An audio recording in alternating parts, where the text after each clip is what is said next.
In the steaming jungles of Ben Tre Province, South Vietnam, January 17, 1960, something happened that would fundamentally alter the nature of modern warfare and shatter the confidence of the most powerful military force on Earth.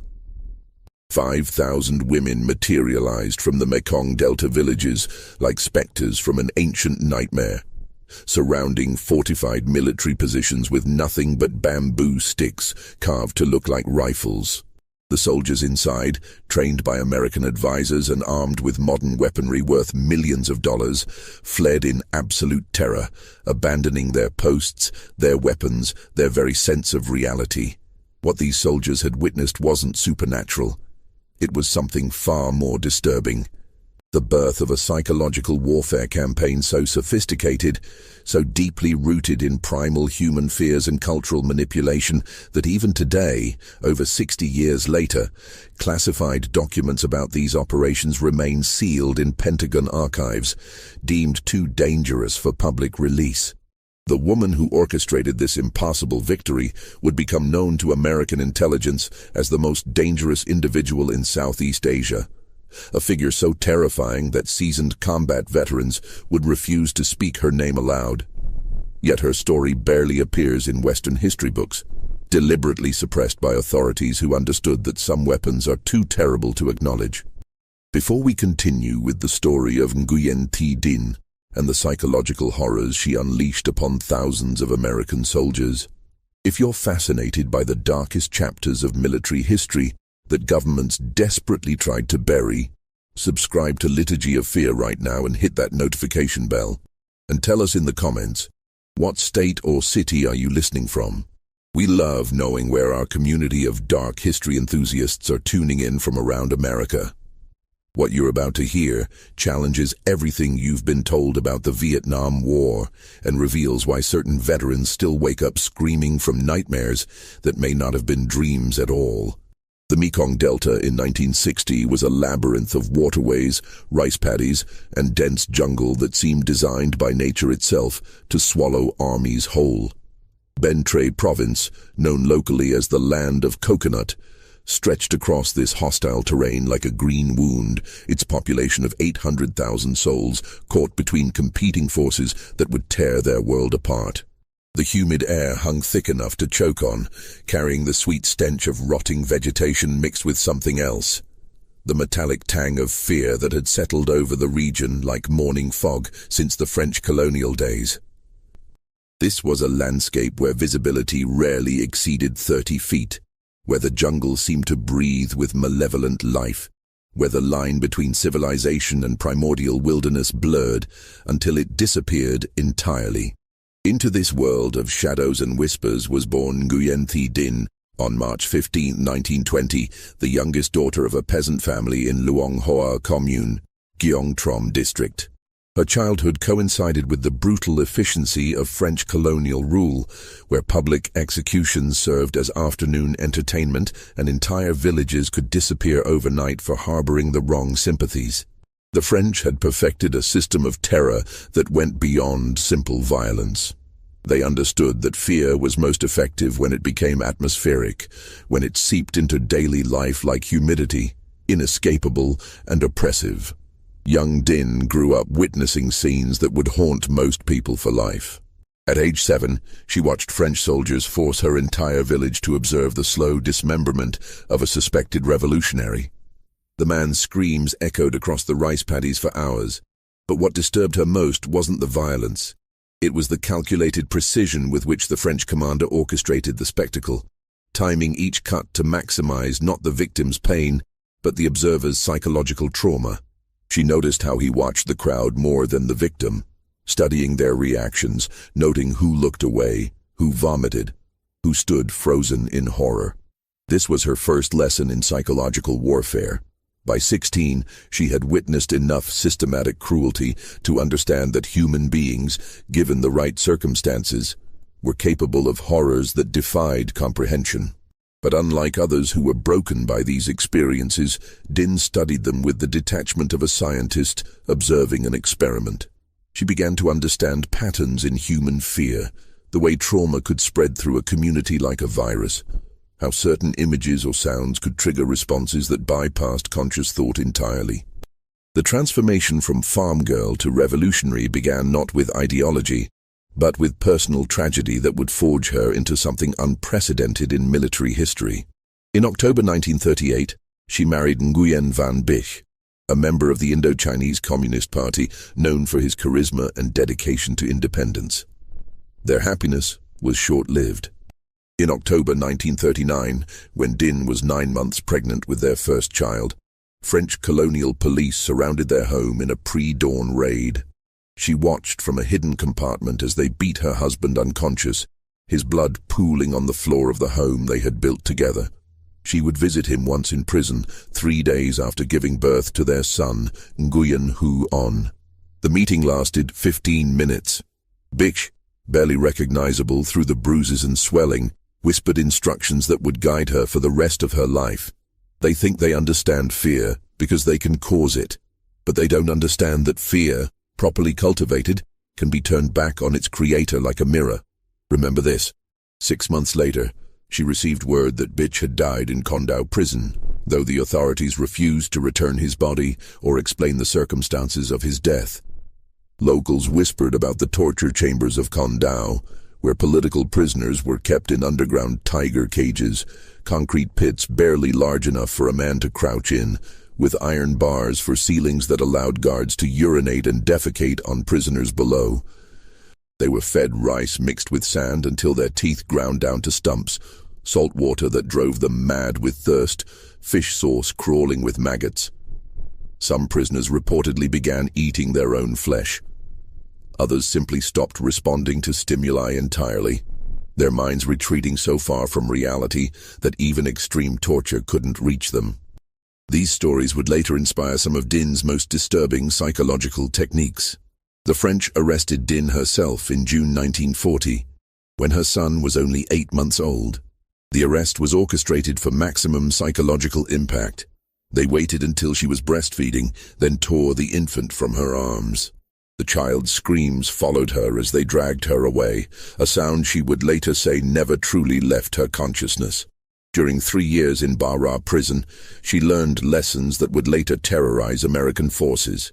How prolonged sensory deprivation breaks the human mind in predictable stages. How isolation can be weaponized to make people doubt their own memories. And most importantly, how fear spreads through a population with mathematical precision, following patterns as predictable as disease vectors.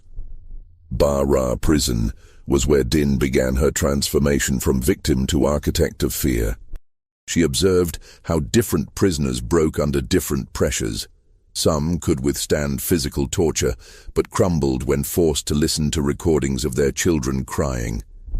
Others maintained sanity through beatings, but lost their minds when placed in complete silence.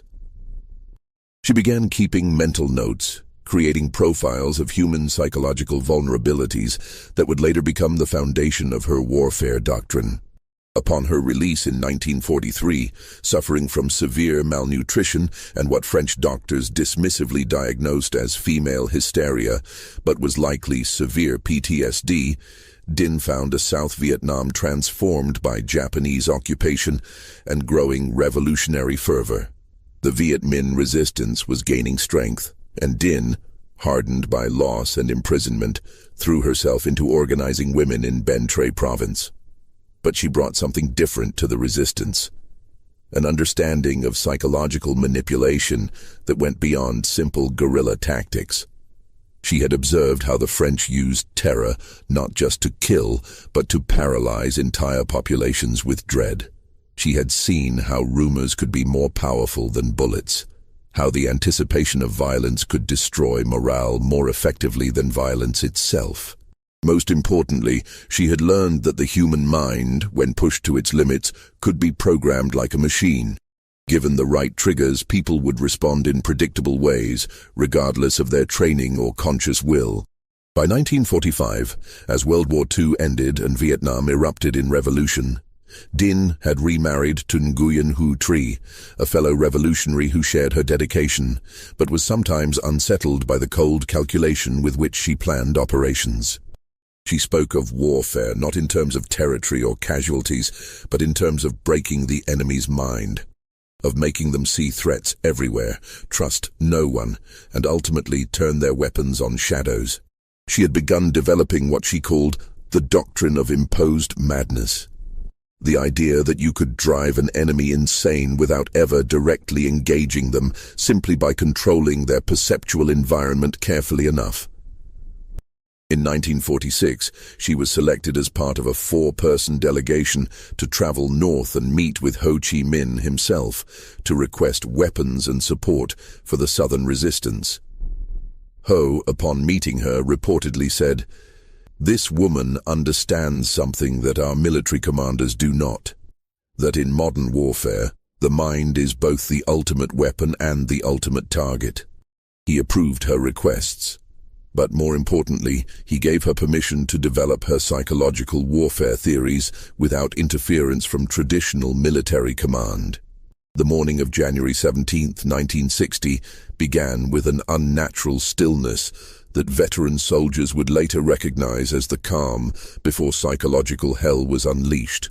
In the fortified hamlets across Ben Tre province, South Vietnamese soldiers manned their posts, secure in their American-supplied weapons and training.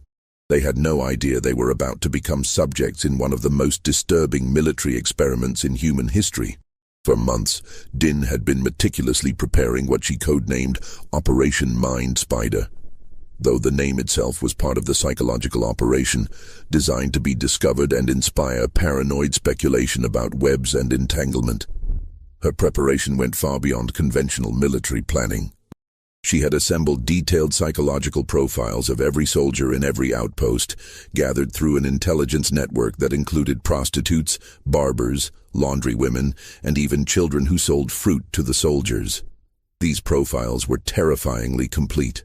They knew which soldiers had nightmares about drowning and would be positioned near water during the operation, which ones had watched their fathers die and would hear paternal voices calling their names, which ones feared insanity in their families and would be subjected to experiences designed to make them question their sanity. Every man's deepest fear had been catalogued and weaponized. The first phase began at 3 a.m. in the dead of night when human psychology is most vulnerable. Soldiers on guard duty began reporting strange sounds, not the usual jungle noises, but something deliberately wrong. It started with children's laughter, but played backward and at a lower pitch, creating a sound that triggered primitive fear responses in the human amygdala. Then came the smell, a combination of rotting lotus flowers and incense used in funeral rites, carried on smoke that seemed to move against the wind. Private Tran Van Min, standing guard at the Puok Heap outpost, was the first to see them. His official report, filed days later with hands that still shook uncontrollably, described the moment. They came from the mist, but they weren't walking normally. Some crawled backward on all fours, others walked on their hands. Some moved in ways that human joints shouldn't allow. Their faces were painted white like funeral masks, but their eyes were completely black, like they'd poured ink into them. They were women, but they weren't moving like women, weren't moving like humans. They were moving like things pretending to be human and not quite getting it right. What materialized from the pre-dawn darkness defied every assumption the soldiers had about combat. Hundreds of women emerged simultaneously from every direction, their movements choreographed with a precision that seemed impossible without radio communication. They carried what appeared to be rifles, but something was off about their silhouettes in the fog. The proportions were wrong, the way they held them violated basic physics. Some women appeared to be carrying rifles that bent at impossible angles.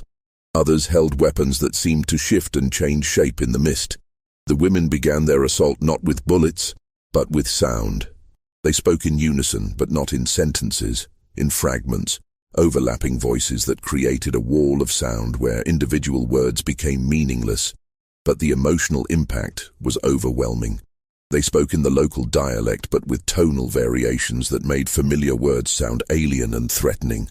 They recited personal information about the soldiers, Their mothers' names, their childhood nicknames, descriptions of birthmarks in places no enemy should know about, secrets they'd never told anyone. Lieutenant Nguyen, commanding the outpost, tried to maintain order. He ordered his men to ready their weapons, but something extraordinary happened. The women began mimicking the soldiers' movements precisely but in reverse. When a soldier raised his rifle, a woman would lower an identical motion.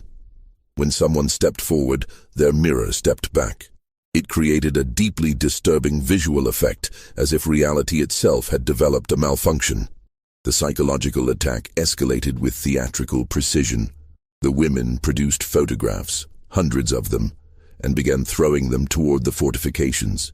These weren't random images. Each photograph was specifically chosen for its target.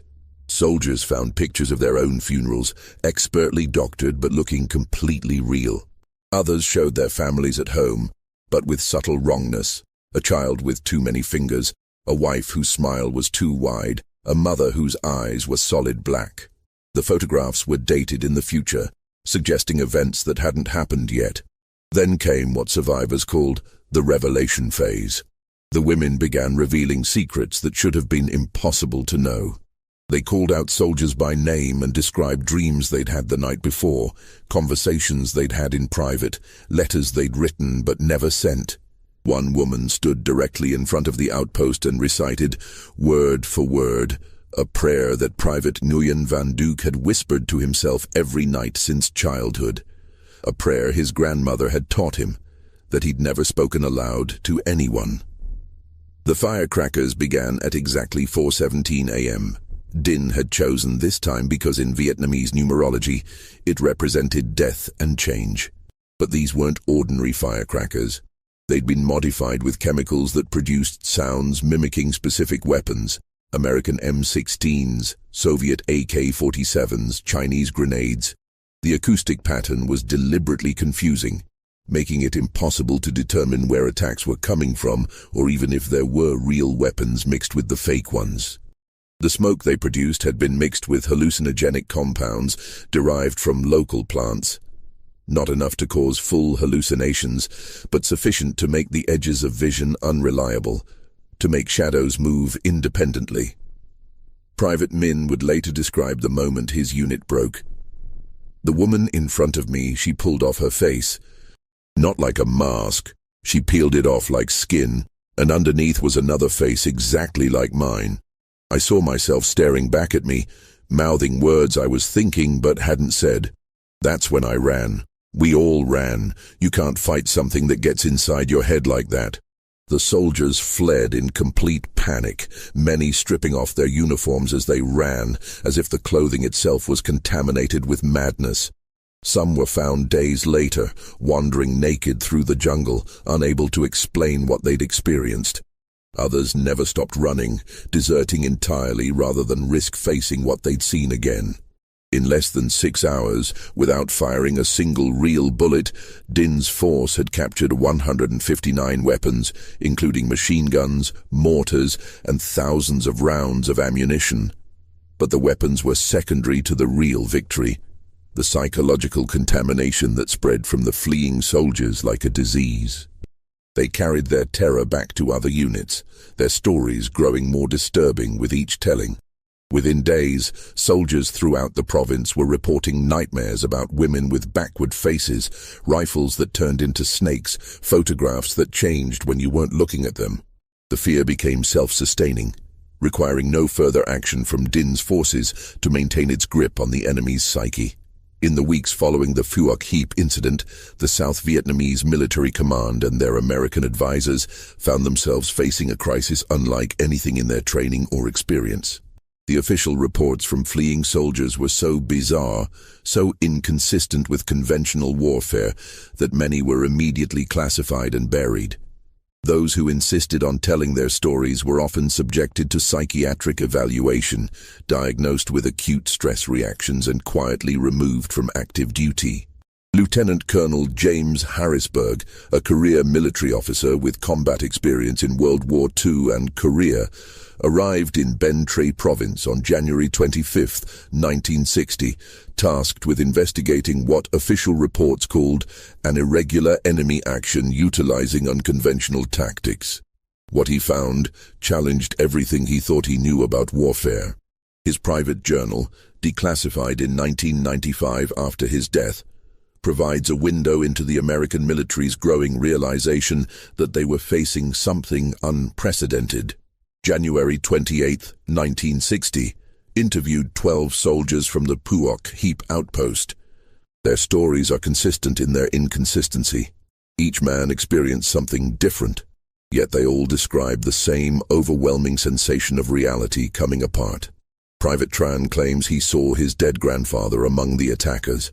Corporal Nguyen insists the women were speaking backward, but he could understand them perfectly. Sergeant Lai maintains the rifles the women carried were made of human bones, despite recovered evidence showing carved bamboo. These men aren't lying. They genuinely believe what they're saying. Something happened to their perception of reality that our psychiatrists can't explain. February 2, 1960. Attempted to reconstruct the attack using conventional military analysis. Impossible.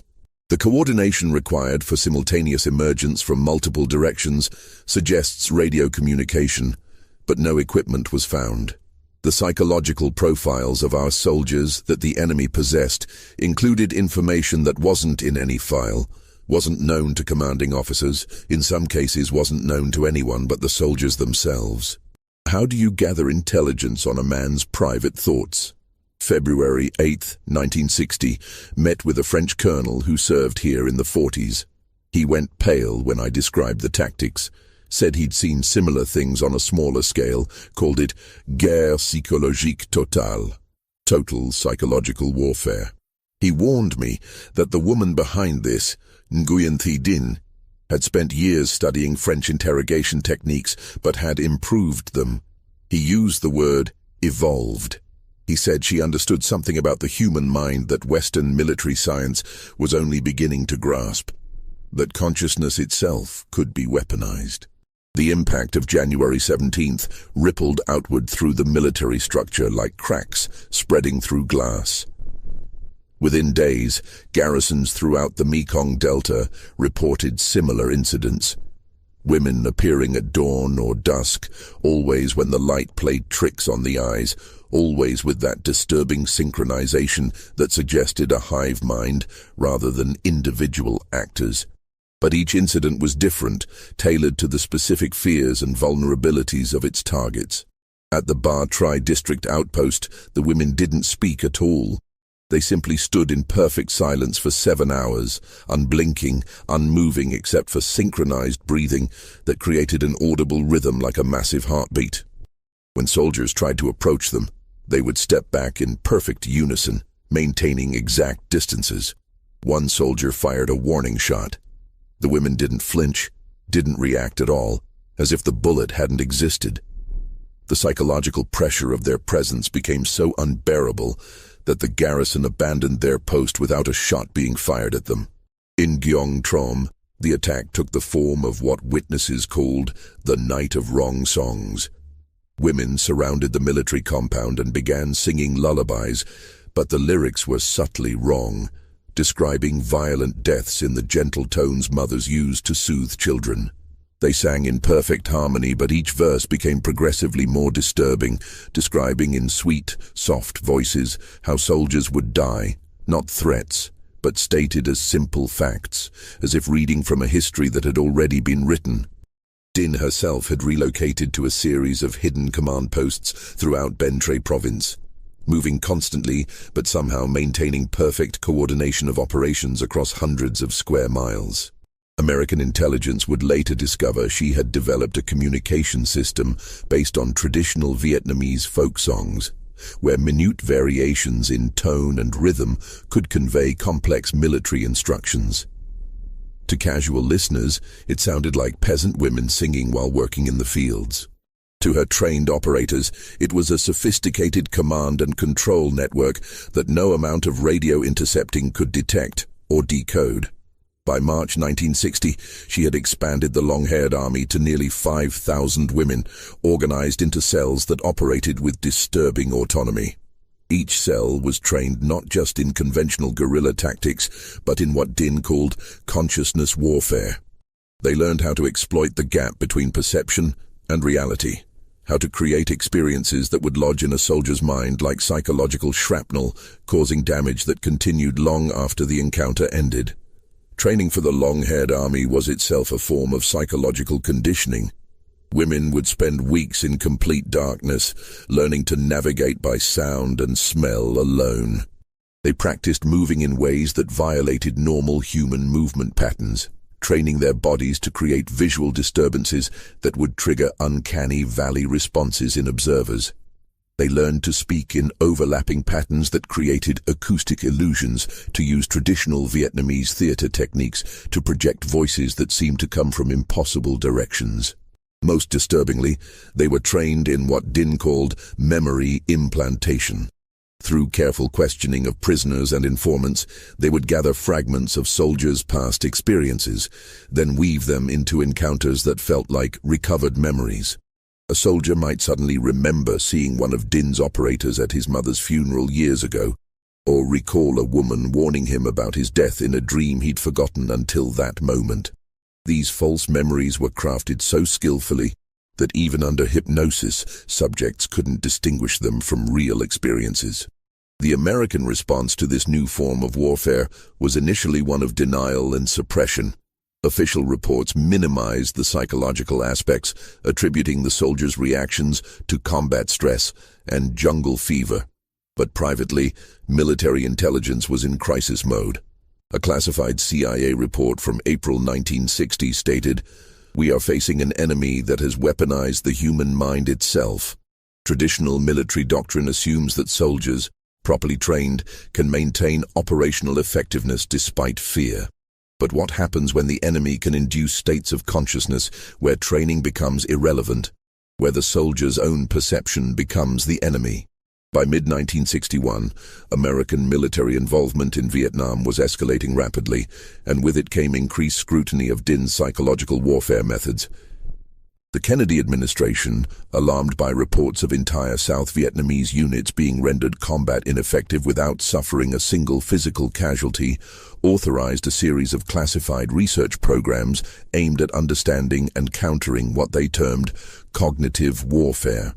Project Mindbridge, initiated in May 1962 under the auspices of the CIA's Technical Services Division, brought together an unusual team: military psychiatrists, anthropologists, stage magicians, and even Hollywood special effects experts. Their mission was to reverse engineer Dinh's techniques and develop countermeasures. The project's files, partially declassified in 2010 with heavy redactions, reveal the depth of American bewilderment at what they were facing. Dr. Martin Elmsworth, the project's lead psychiatrist, wrote in his initial assessment, "The subject, Dinh, has developed a comprehensive system of psychological manipulation that exceeds anything in our current understanding of warfare. She has essentially weaponized culture itself, turning the enemy's own mental frameworks against them. Her operators don't just attack soldiers, they attack the conceptual structures that allow soldiers to function." The team's research revealed disturbing patterns in Dinh's operations. They discovered that she had been systematically mapping what they called cultural pressure points, deeply embedded fears and anxieties specific to different populations. For South Vietnamese soldiers, she exploited traditional beliefs about ghosts and ancestor spirits. For American troops, she targeted different vulnerabilities: the fear of going insane, the anxiety about Asian enemies rooted in World War II propaganda, the growing disconnect between the war's stated purpose and its reality. One particularly effective technique involved what Dinh called reality erosion. Her operators would introduce small, seemingly impossible inconsistencies into soldiers' daily experiences. A soldier might find his rifle cleaned and oiled while he slept, but with the serial number changed. Maps would be altered in subtle ways. A river moved slightly, A village renamed. Personal effects would be replaced with identical copies that had minor differences. The goal was to create a persistent sense that reality itself was unreliable. Captain Dennis Holbrook, stationed at Cu-Chi in 1965, documented his unit's experience with reality erosion in a series of letters to his wife that were later seized by military censors. It started small. Thompson found a photo of his girlfriend in his pocket, but her eyes were a different color. Johnson's lucky coin had the wrong date. We thought someone was playing pranks, but then it got worse. We'd have conversations that no one else remembered. Orders would change, but the written records would show they'd always been different. Men started keeping journals just to verify their own memories, but even those would show entries we didn't remember writing. The psychological pressure led to what military psychiatrists termed collective dissociative episodes. Entire units would experience shared hallucinations, false memories that all members would swear were real, or periods of missing time where hours would pass without anyone remembering what had happened. Medical examination showed no signs of drugging or physical trauma. The men's minds had simply ceased recording reality in response to the persistent psychological assault. In late 1963, Dinh escalated her operations with what became known as the Children's Campaign. She recruited children between the ages of 7 and 12, training them not as soldiers, but as what she called innocence weapons. These children would appear near American bases, playing games that seemed normal, but were carefully designed to trigger deep psychological responses. One particularly disturbing game involved children drawing pictures in the dirt with sticks. The drawings would start as innocent images, houses, trees, animals. But as soldiers watched, the children would gradually modify them, adding details that transformed pleasant scenes into nightmares. A house would grow eyes, a tree would sprout hands, an animal would have human teeth. The children would act as if nothing was wrong, continuing to play and laugh while creating increasingly disturbing images. Marine Sergeant Robert McKinnon described an encounter that left him with permanent psychological trauma. There was this girl, maybe 8 years old. Every day she'd stand outside our firebase with this doll. The doll looked exactly like my daughter back home. Same dress, same hair, same missing front tooth. The girl would make the doll talk, and I swear to God it was my daughter's voice. She'd say things only my daughter would know. Jokes we'd shared, songs I'd sung to her. But then the doll would say other things, describing how Daddy was going to die, what his insides would look like, how Mommy would cry at the funeral. The worst part was that the girl never looked at me, never acknowledged I was there. She just played with that doll, day after day, describing my death in my daughter's voice. Investigation revealed that Dinh's intelligence network had somehow obtained recordings of American soldiers' phone calls home, photographs from their wallets, letters from their families. This information was analyzed by teams of former teachers and psychologists who had joined the revolution, creating detailed psychological profiles that were then used to craft individualized tortures. Each soldier faced their own personalized hell, designed specifically to bypass their individual psychological defenses. The Children's Campaign had another, even more insidious purpose. American soldiers, trained to see Vietnamese children as potential threats, began experiencing what psychiatrists called protective paralysis. They couldn't bring themselves to act against children, even when those children might be gathering intelligence or planting psychological triggers. This hesitation was then exploited in combat situations where split-second delays in decision-making could prove fatal. By 1964, Dinh had established what American intelligence called psychological kill zones, areas where the sustained application of her techniques had rendered American forces essentially combat ineffective. Soldiers assigned to these zones would begin experiencing symptoms within days: insomnia, paranoia, hallucinations, and what one psychiatrist described as a complete breakdown in the ability to distinguish between external reality and internal experience. The year 1965 marked a dramatic escalation in both American military involvement and the sophistication of Dinh's psychological warfare campaign. With the deployment of regular U.S. combat forces, she faced a new challenge. American soldiers who, unlike their South Vietnamese counterparts, had no cultural context for the supernatural elements of her operations. Her response was to develop entirely new categories of psychological attack tailored specifically to American psychology. Operation Mirror Mind, launched in September 1965, targeted the American military's greatest strength, its technological superiority, and turned it into a source of paranoid anxiety. Dinh's operators began leaving sophisticated equipment in places where American patrols would find it. Radios that seemed more advanced than anything in the U.S. arsenal, medical devices with unclear purposes, maps showing American positions with impossible accuracy. The equipment was actually cobbled together from captured materials and theatrical props, but it was constructed cleverly enough to seem plausibly advanced. The psychological impact was immediate and profound. Soldiers began to question whether they were truly the superior force. Reports flooded intelligence channels about possible Soviet or Chinese advanced technology, about the enemy having capabilities beyond what was known.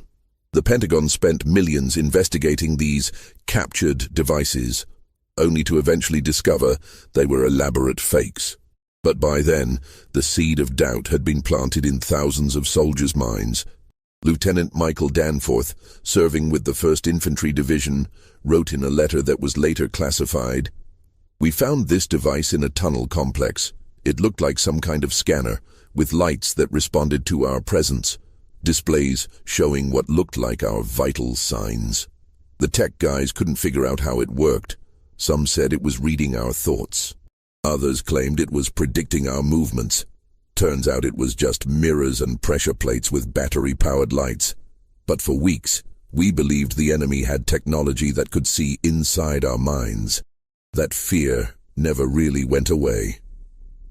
Dinh's promotion to Deputy Commander of the National Liberation Front Forces in 1965 gave her resources to expand her operations exponentially. She established a network of psychological warfare hamlets, seemingly normal villages that were actually elaborate stages for traumatizing enemy forces. Everything in these villages was carefully orchestrated to create maximum psychological disturbance. In one such hamlet near Tai Ninh, American forces conducted what they believed was a routine search operation. They found the village seemingly deserted except for a single old woman who spoke perfect unaccented English, something that should have been impossible for a rural Vietnamese peasant. She claimed to be from Ohio, gave details about Cleveland that checked out, even knew recent baseball scores. She insisted she had been living in this village for 40 years, that she had never been to America, that she learned English from dreams. Medical examination revealed she was indeed Vietnamese, had never left the country, yet her knowledge of American culture was impossibly detailed. The soldiers who encountered her reported nightmares for months afterward. Dreams where familiar people spoke Vietnamese, where their hometowns were populated by Asian faces, where they themselves looked in mirrors and saw Vietnamese features. The old woman disappeared after the encounter, but similar individuals began appearing throughout the region. Vietnamese who knew impossible things, who spoke of American cities they'd never visited, who hummed songs that hadn't been written yet. The Whisper campaign intensified during this period, with Dinh's operators infiltrating the support infrastructure of American bases. These weren't traditional spies gathering intelligence, but psychological saboteurs whose mission was to gradually erode the mental stability of American forces. They worked as cleaners, cooks, interpreters, and prostitutes, each trained in specific psychological techniques. A cleaning woman might arrange personal items in a soldier's quarters to spell out words in Vietnamese that translated to deeply personal fears. A barber might nick a soldier while shaving him, then mention that the same thing had happened to another American the day before he died, creating a false pattern that the soldier's pattern-seeking brain would latch onto. Interpreters would occasionally mistranslate in ways that created paranoid narratives, suggesting that allies were enemies, that commanders were hiding information, that the war itself was not what it seemed. The prostitutes were perhaps the most psychologically devastating. They were trained to whisper names of soldiers' girlfriends or wives during intimate moments, to suddenly speak in the voices of women back home, to know things about their clients' sexual histories that no one could know.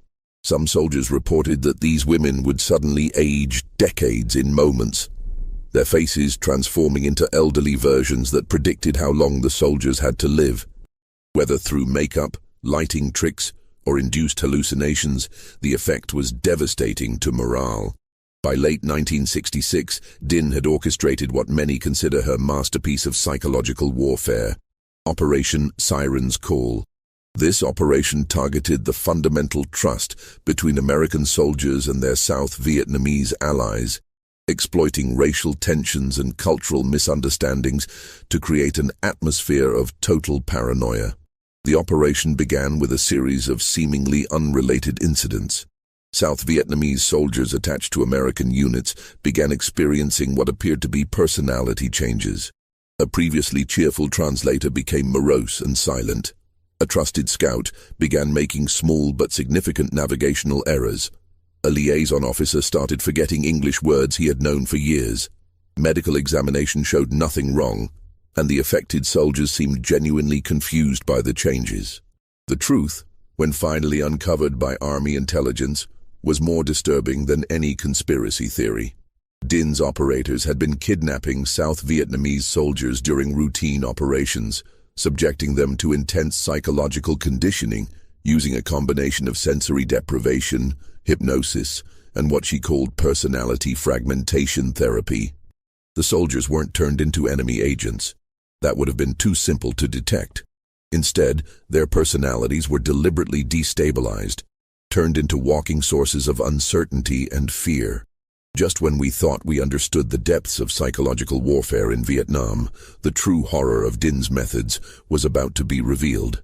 If this story is giving you chills, share this video with a friend who loves dark military history, hit that like button to support our content, and don't forget to subscribe to never miss stories like this. Let's discover together what happens next.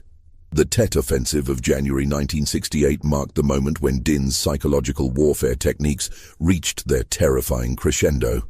While history books focus on the military aspects of the coordinated assault on South Vietnamese and American positions, classified documents reveal that the psychological preparation for Tet began months earlier, orchestrated with a precision that still disturbs military psychiatrists who have studied the operation.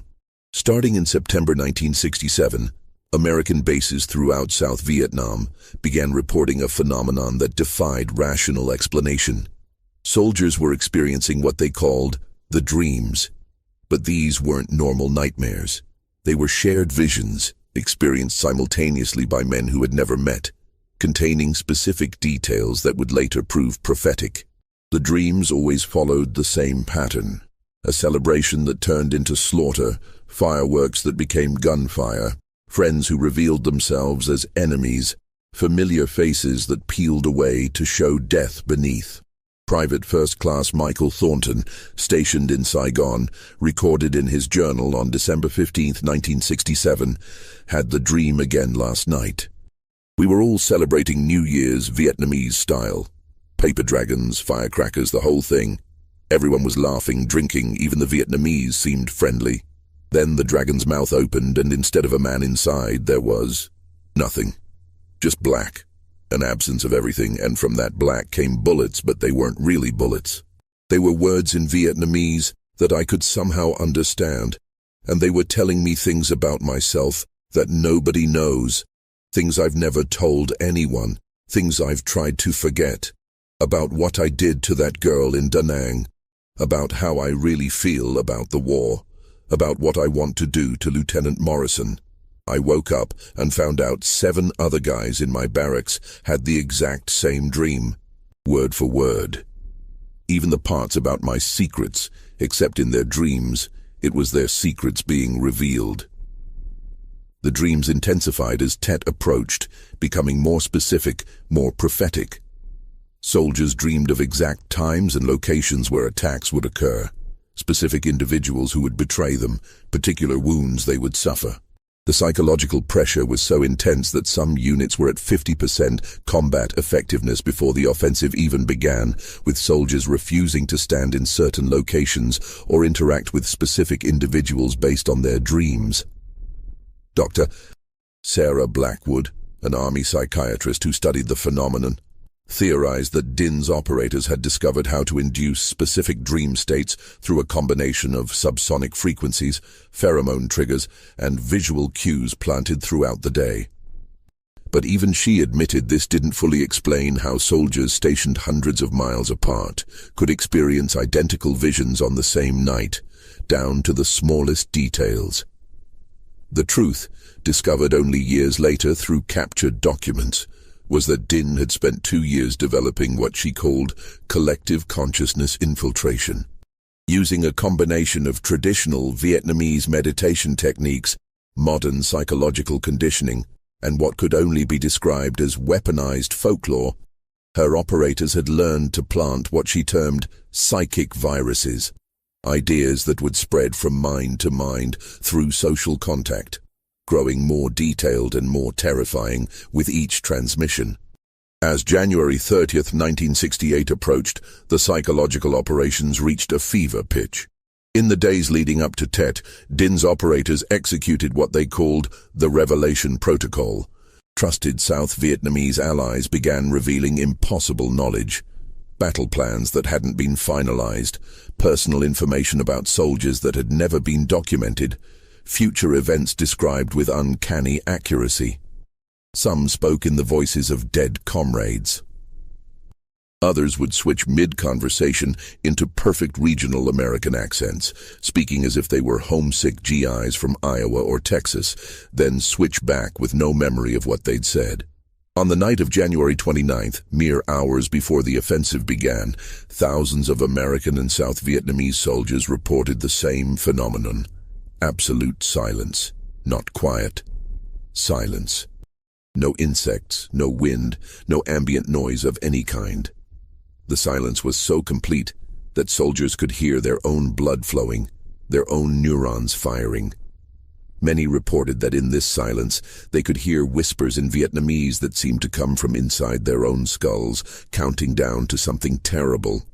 When the Tet Offensive exploded across South Vietnam in the early hours of January 30th, the psychological preparation proved devastatingly effective. Soldiers who had been dreaming about the attack for months experienced paralytic déjà vu. They knew what was happening, had lived through it dozens of times in their nightmares, but this foreknowledge didn't help. It made things worse. They second-guessed every decision, wondering if they were following the script of their dreams toward predicted deaths. Lieutenant Colonel James Harrison, defending the U.S. Embassy in Saigon, later testified in closed congressional hearings. "My men weren't fighting the Viet Cong that night. They were fighting their own minds." Private Anderson kept screaming that this had already happened, that we'd all died already, that we were just replaying our deaths over and over. Sergeant Williams became convinced that some of our own men were actually enemy soldiers wearing American faces. He shot 2 of his own squad before we could stop him. Corporal Davis simply sat down in the middle of the firefight and started laughing, saying none of it was real, that we were all still dreaming. The enemy didn't need to break through our defenses. We destroyed ourselves from within. The most psychologically devastating aspect of Tet was what Dinh called the Great Unmasking.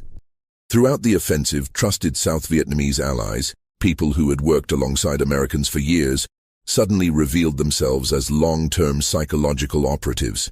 But they didn't simply turn their guns on American forces.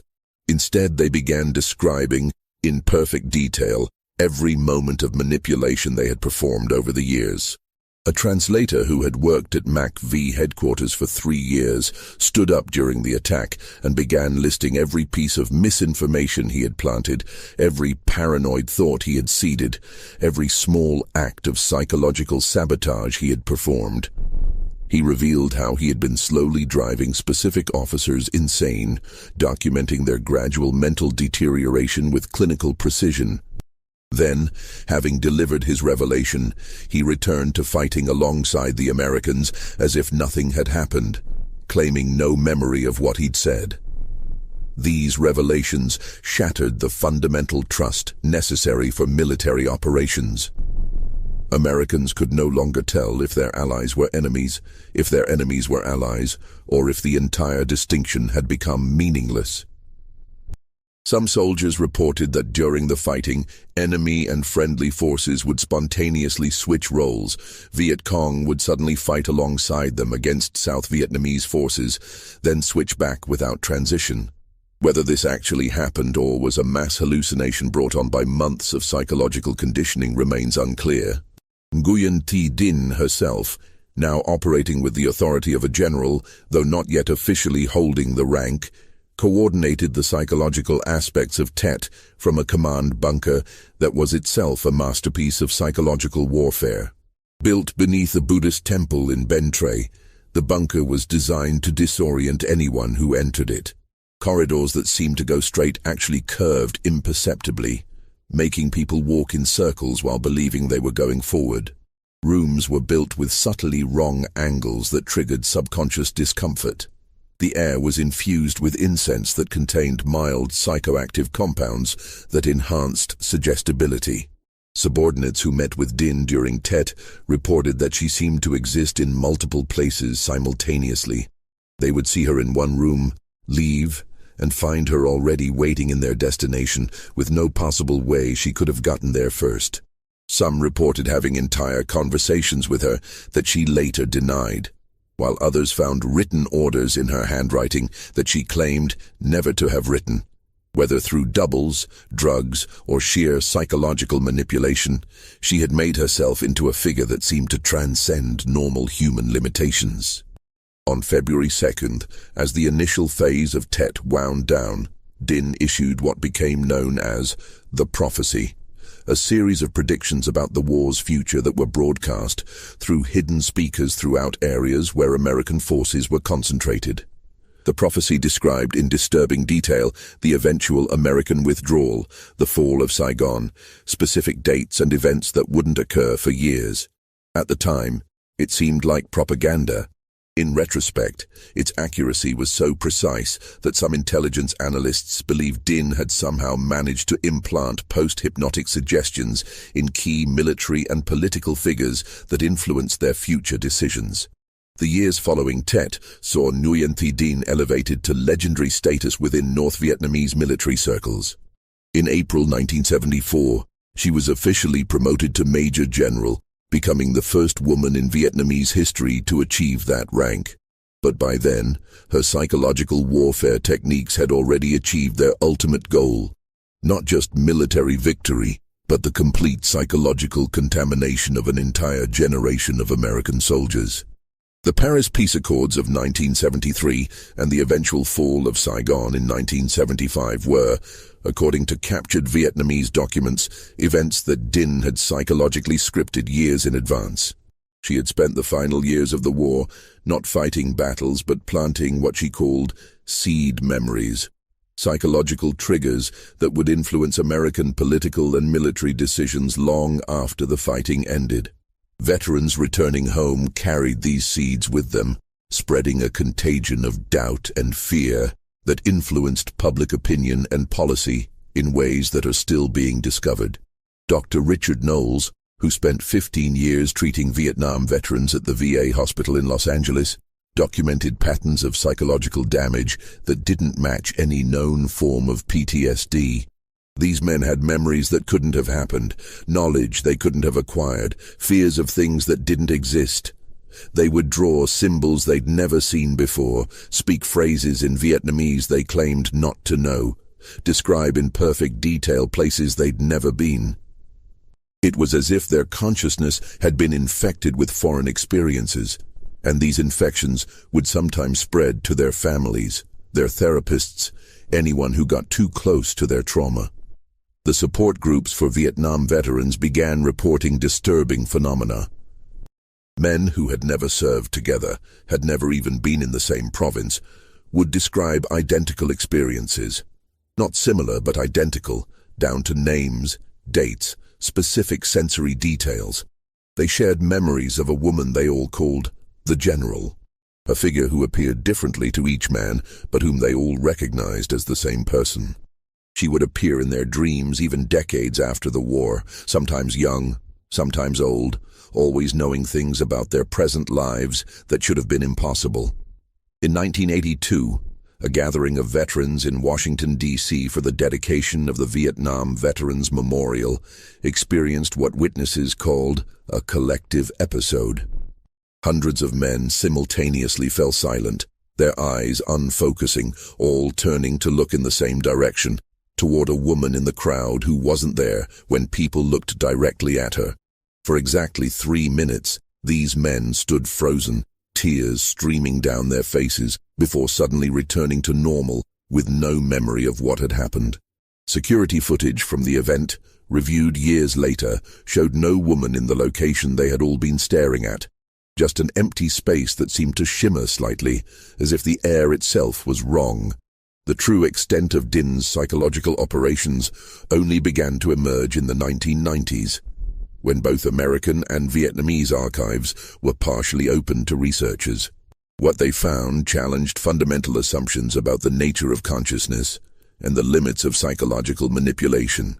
Dinh had maintained detailed records of her experiments, treating them as scientific research into the boundaries of human perception and the malleability of memory.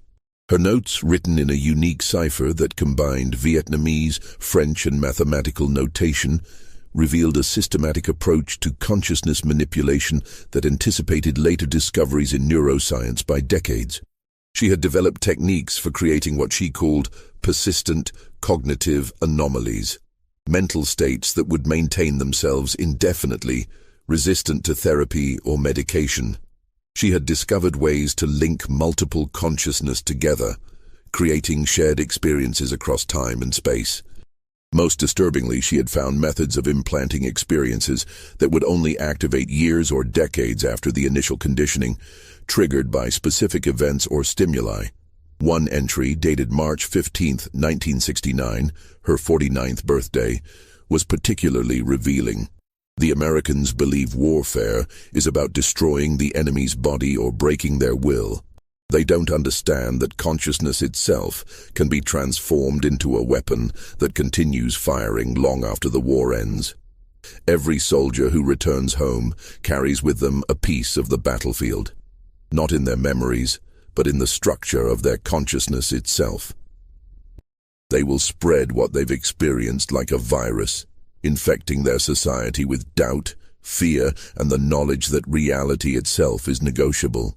This is our true victory, not the liberation of the South, but the liberation of the human mind from the illusion of fixed reality.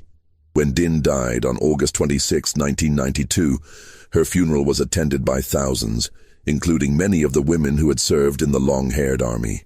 These aging warriors shared stories that had never been officially documented, operations that even Dinh had considered too dangerous to record. They spoke of techniques that could permanently fragment a person's sense of self, of methods for creating memories so real that they would override actual experiences, of ways to reach across time and affect events that had already happened or hadn't happened yet. One former operator, Madame Tran Thi Han, revealed shortly before her own death in 2010, "The General taught us that the mind exists in more dimensions than the body. What you call psychological warfare was just the surface. We learned to fight in places that don't have names, against enemies who didn't know they were enemies, using weapons that weren't weapons until they were fired. Some of the American soldiers we fought are still fighting us now, 30 years after the war ended, in battles that happen in their sleep, in the spaces between their thoughts. They will never be free because freedom itself has become their prison." The Pentagon maintains a classified file on Nguyen Thi Dinh that remains sealed until 2075, with provisions for extending the classification indefinitely. According to those who have seen portions of it, it contains not just military intelligence, but what one source described as ontological hazards. information about psychological warfare techniques that could fundamentally destabilize society if they became widely known. The file allegedly includes documentation of incidents that violate our understanding of causality, consciousness, and the nature of human experience itself. A leaked memo from 2003 referenced something called the Dinh effect, a phenomenon where veterans exposed to her psychological operations would sometimes affect electronic equipment, causing cameras to malfunction, recording devices to capture sounds that weren't there, and computers to display information that had never been input. The memo recommended that certain veterans never be allowed near sensitive equipment and that their medical records be kept on paper only, as digital records had a tendency to contaminate other files in unexplainable ways. Modern military psychiatrists studying Dinh's techniques have reached a disturbing conclusion. Her methods worked not by creating false experiences, but by revealing that all experiences are, in a sense, false. That consciousness itself is a kind of controlled hallucination that can be hacked, modified, and weaponized. The veterans she traumatized weren't damaged in the conventional sense. They had been given knowledge that human beings were never meant to have, shown truths about the nature of mind and reality that our psychological defense mechanisms normally hide from us. Dr. Jennifer Crenshaw, who has spent the last decade studying what she calls Dinh syndrome in Vietnam veterans, puts it this way. Imagine if someone showed you that your entire life, every memory, every experience, every thought, was just one possible configuration of consciousness among infinite possibilities, all equally real. Imagine if they could make you experience those other possibilities, live those other lives, be those other people. That's what these veterans are dealing with. They don't have PTSD, they have multi-reality stress disorder. They're not traumatized by what happened to them. They're traumatized by discovering that happening itself is an illusion. In the years after the war, researchers have tried to piece together the full extent of Dinh's psychological warfare program. What they've found raises more questions than answers. Veterans who encountered her forces still struggled to separate real memories from implanted ones. Support groups discovered men who never served together, sharing identical traumatic experiences. Military psychiatrists documented cases of soldiers knowing information they couldn't possibly have learned. The Pentagon's classified file on Nguyen Dinh remains sealed until 2075. Those who have seen portions describe warnings about psychological techniques considered too dangerous for modern warfare. The file allegedly concludes with a single chilling recommendation: do not attempt to replicate. Do not attempt to counter. Forget. But forgetting isn't possible for those who experienced her methods firsthand. They live with the knowledge that everything they thought they knew about the human mind, its limits, its defenses, its fundamental nature, might be wrong. Nguyen Dinh didn't just win a war. She proved that reality itself could be weaponized, that consciousness could be turned against itself, that the battlefield of the mind has no borders and no rules. Perhaps that's her true legacy. Not the military victory, but the demonstration that the most terrifying weapon ever created isn't nuclear, biological, or chemical. It's psychological. And once that door is opened, it can never be fully closed. What do you think really happened in those jungles? Were Dinh's methods purely psychological? Or did she discover something about human consciousness that defies our understanding? Leave your theories in the comments below. If you found this investigation into hidden military history compelling, subscribe to Liturgy of Fear and hit the notification bell. Share this video with someone who thinks they know the full story of the Vietnam War. Until next time, this is Liturgy of Fear, reminding you that the most terrifying battles are the ones fought in the mind.